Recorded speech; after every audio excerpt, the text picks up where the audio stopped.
दोस्तों, एक बार की बात है। 1950 के दशक में एक 20 साल का लड़का था। उसके पास कोई बड़ी डिग्री नहीं थी, कोई बड़ा घर नहीं था, लेकिन उसके पास था एक जिद्दी दिमाग और पैसा कमाने का एक अलग अंदाज। उस लड़के का नाम था वॉरेन एडवर्ड बफेट। आज वो दुनिया के सबसे अमीर लोगों में से एक है। 100 बिलियन डॉलर से ज्यादा की नेटवर्थ। और सबसे इंटरेस्टिंग बात क्या है, उन्होंने कभी कहा लोन खराब नहीं होता, बस उसका गलत इस्तेमाल खराब होता है। आज इस वीडियो में हम समझेंगे कि रिच लोग लोन का इस्तेमाल पैसा बनाने के लिए कैसे करते हैं और आप भी वही सोच अपना सकते हैं। तो वीडियो एंड तक जरूर देखना, क्योंकि एक कॉन्सेप्ट आपकी जिंदगी बदल सकता है। चलो शुरू करते हैं। दोस्तों, अगर मैं आपसे पूछूंगा क्या आप कभी लोन लेंगे, तो 90% लोग बोलेंगे नहीं भाई, काराजा लेना अच्छा नहीं होता। और ये सोच कहां से आती है? हमारे घर से, हमारे बुजुर्गों से। उन्होंने हमें सिखाया काराजा में मत डूब जाना। लोन वाले की नींद नहीं होती, जो है उसी में गुजारा करो। और ये सोच गलत नहीं है एक सर्टेन कॉन्टेक्स्ट में, लेकिन प्रॉब्लम तब होती है जब हम मोबाइल फोन के लिए ईएमआई लेते हैं, शादी में दिखावा करने के लिए लोन लेते हैं, न्यू कार की ईएमआई भर के अपनी सैलरी खत्म कर लेते हैं। ये बैड डेट है। लेकिन दोस्तों, दुनिया में एक और चीज होती है, गुड डेट। और रिच लोग सिर्फ गुड डेट लेते हैं। वॉरेन बफेट ने कहा था, borrowing money at a low rate to invest at a higher rate, that's just smart math. Simple शब्दों में, अगर आप 8% इंटरेस्ट पर लोन लो और 15% रिटर्न बनाओ, तो आप 7% फ्री में कमा रहे हो। ये मैजिक नहीं है, ये फाइनेंशियल इंटेलिजेंस है। दोस्तों, रॉबर्ट कियोसाकी ने अपनी book rich dad poor dad में एक बात लिखी, जो मैंने पहली बार पढ़ी तो मेरा दिमाग घूम गया। उन्होंने कहा, रिच लोग एसेट्स खरीदते हैं, पुअर और मिडिल क्लास लायबिलिटीज खरीदते हैं और सोचते हैं कि वो एसेट्स खरीद रहे हैं। अब समझते हैं एसेट क्या होता है। एसेट वो चीज है जो आपकी जेब में पैसा डालती है। रेंटल प्रॉपर्टी, किराया आता है। स्टॉक्स और म्यूचुअल फंड्स, डिविडेंड आता है। बिजनेस, प्रॉफिट आता है। लायबिलिटी क्या होती है? लायबिलिटी वो चीज है जो आपकी जेब से पैसा निकालती है। नया फोन, ईएमआई जाता है। Luxury car, petrol, insurance, EMI सब जाता है। डिजाइनर क्लोथ्स, पैसे वेस्ट होते हैं। अब सोचिए, पुअर आदमी लोन लेता है लायबिलिटी खरीदने के लिए, रिच आदमी लोन लेता है एसेट खरीदने के लिए। वॉरेन बफेट ने एक बिल्डिंग खरीदी थी 1961 में लोन लेकर।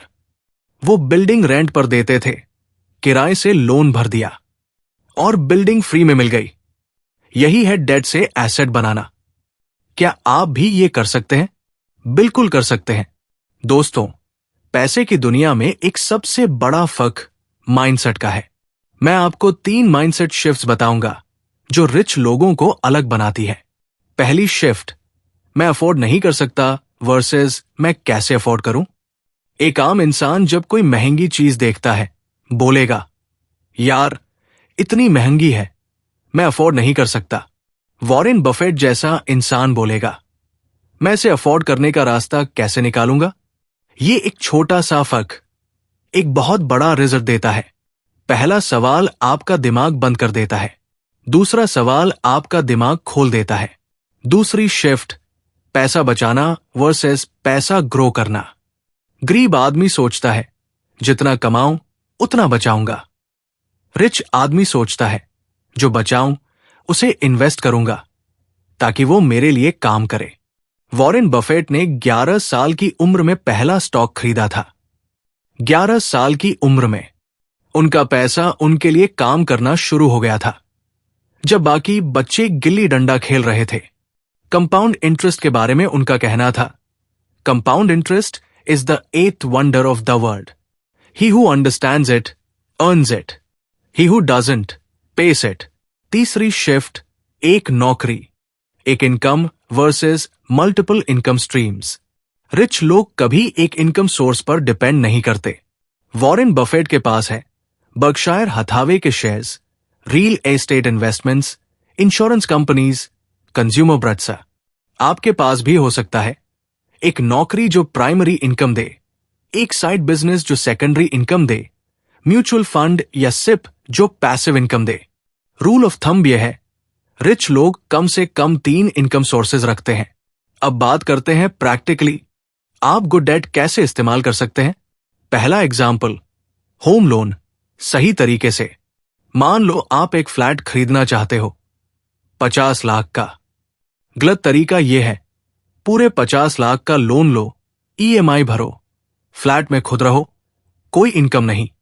सही तरीका वॉरेन बफेट स्टाइल, फ्लैट खरीदो लोन लेकर, फ्लैट को रेंट पर दो, किराए से ईएमआई भरो।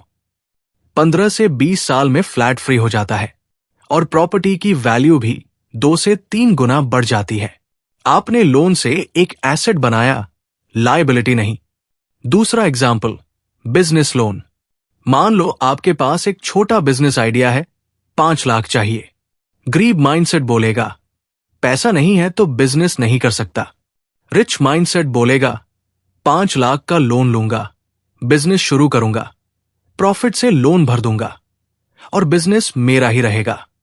वॉरेन बफेट ने अपनी पहली पार्टनरशिप बिजनेस के लिए भी इन्वेस्टर से पैसा लिया था। उन्होंने अपना स्वेट इक्विटी लगाया और दूसरों का पैसा लगवाया। तीसरा एग्जाम्पल, एजुकेशन लोन सही इन्वेस्टमेंट। एजुकेशन लोन लेना तब सही है जब आप ऐसी डिग्री ले रहे हो जिससे जॉब गारंटी हो या ऐसी स्किल सीख रहे हो जिससे इनकम बढ़े। एक सीए की फीस 2 से 3 लाख होती है और स्टार्टिंग सैलरी 6 से 8 लाख पर ईयर, मतलब 1 साल में लोन वापस। ये गुड डेट है और याद रखना, बैड डेट से हमेशा बचना है। न्यू आईफोन की EMI bad debt, fancy car loan bad debt, designer clothes की credit card spending bad debt, loan लेकर स्टॉक मार्केट में ट्रेडिंग, ये तो बहुत बड़ा बैड डेट है। सिंपल रूल ये है, अगर लोन से कोई एसेट या इनकम नहीं बन रही, वो बैड डेट है। दोस्तों, अब मैं आपको वॉरेन बफेट की रियल डिसीजंस के बारे में बताता हूं।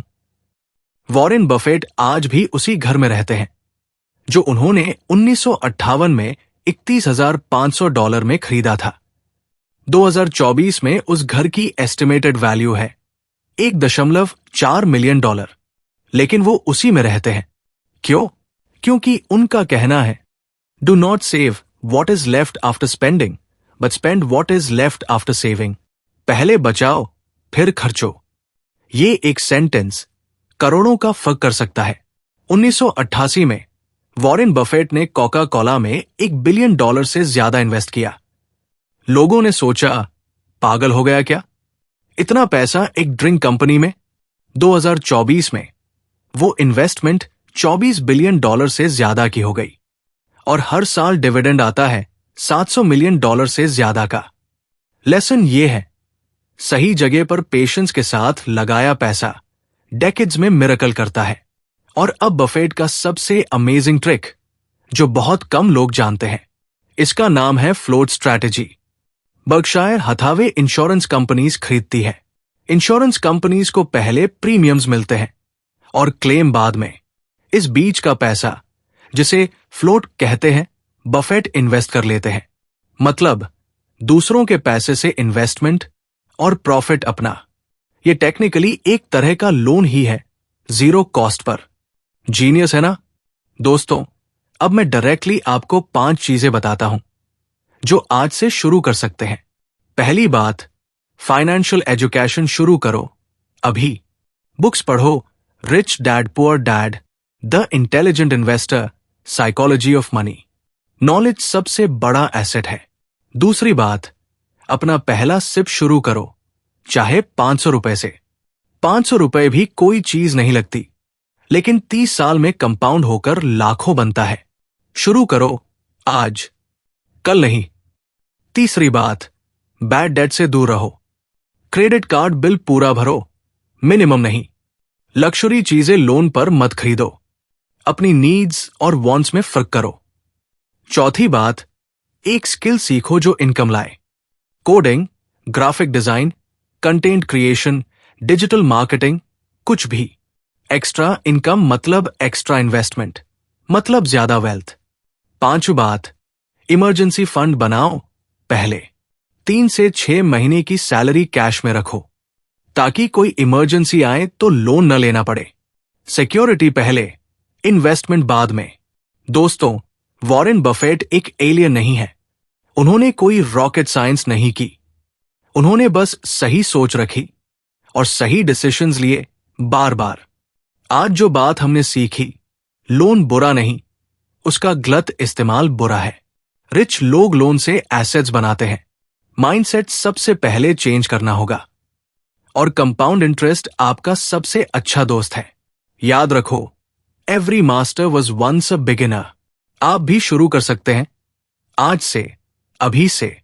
अगर ये वीडियो हेल्पफुल लगी तो लाइक जरूर करो। अपने उन दोस्तों को शेयर करो जिन्हें ये सुनना चाहिए, और सब्सक्राइब करो, क्योंकि ऐसी और वीडियोस आने वाली है। कमेंट में बताओ, आपकी सबसे बड़ी फाइनेंशियल गलती क्या रही है। मैं पढ़ता हूं और जवाब देने की कोशिश करता हूं। मिलते हैं अगली वीडियो में। तब तक खुश रहो, सीखते रहो और ग्रोइंग रहो। जय हिंद।